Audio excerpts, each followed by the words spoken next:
Hi, this is Jeff Curto, and welcome to episode number 145 of Camera Position, the podcast about the creative side of photography. In the last episode, I talked a little bit about leaving home and about how important it is to come back home to an environment that is at once both new and familiar, and the way in which that can inform our ability to see, our ability to think through the process of what we might see for photographic subject matter, how we see the world, and how we can sort of see things anew that are familiar to us. And of course, the corollary to leaving home, the kind of part two part, is leaving home to see new things, to see new experiences. And whether that leaving of home is someplace that you go that's far away from where you live, or a new part of where you are that you don't really spend much time in, a neighborhood that you might not see very much of, or an area of your city where you don't generally go. Leaving home can give you that new experience. And in fact, as a travel photographer, and I guess that's in some ways how I might define a lot of the photography that I've done over my lifetime, is photography that I've done when I go somewhere, when I move myself out of my location and experience new things, experience new cultures, and experience new parts of cultures that I already like. So the idea of leaving home is kind of a two-parter. One is that, of course, you can leave home and see the environment that you left with new eyes when you return, but also the idea of leaving home and kind of seeing something new and sort of getting your creative juices started that way. Let me give you an example of a couple of photographs, 3 photographs that I made this past summer when I was traveling in Italy. And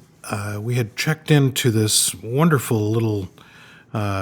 weird little hotel in a town called Santo Stefano di Cesagno in the province of Abruzzo in Italy, on the sort of Adriatic side of the peninsula. And a fun little hotel, sort of rustic rooms, interesting lighting, and sitting on the table next to the bed was this wonderful bottle and a little glass. And I started playing around with different qualities of light,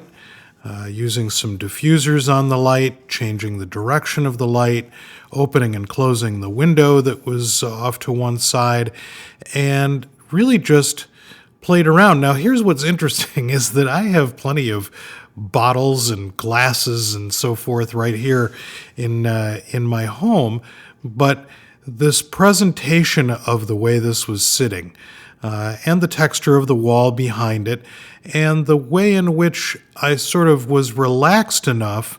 both in terms of my sort of vacation mode, but also in terms of my visual mode, relaxed enough to see this as a potential photograph, and relaxed enough to play around with the situation and try and see what I could do, see what I could accomplish with a variety of different lighting situations. And of course, I tried a great deal more than just these 3 images that I've got here on the cameraposition.com blog and also in the PDF that accompanies the app, and trying to do a few things with this idea of quality of light and direction of light and transmission of light and translucence of objects and reflectance, so forth and so on. So I don't know that I would have made those photographs had I been in my own location. And that idea of leaving home, trying something new simply because you're out of your environment, trying something that is different. I'll also post these pictures on the Camera Position Facebook page and in the Camera Position Flickr group. I think they're actually already in Flickr, but I'll put them in the Camera Position Flickr group. And I want to try and utilize those resources a bit more. So if you haven't liked Camera Position in the Facebook Jeff Curto Podcasts page. And if you haven't checked out the Flickr group, I'll put links to those in the cameraposition.com blog page, and you can check those out, or you can search for them in those respective locations. So leaving home, kind of a part one and a part two, the idea of leaving home and coming back to an environment that you're familiar with and trying to see it with new eyes, but also leaving home and going to a new environment, a new place, and seeing what you can see there. And I think these two ideas can sort of bounce off of one another and become part of your photographic arsenal, the way in which you view the world through the camera. Thanks so much for joining me on Camera Position, and I look forward to seeing you the next time on the next episode of Camera Position, the podcast about the creative side of photography.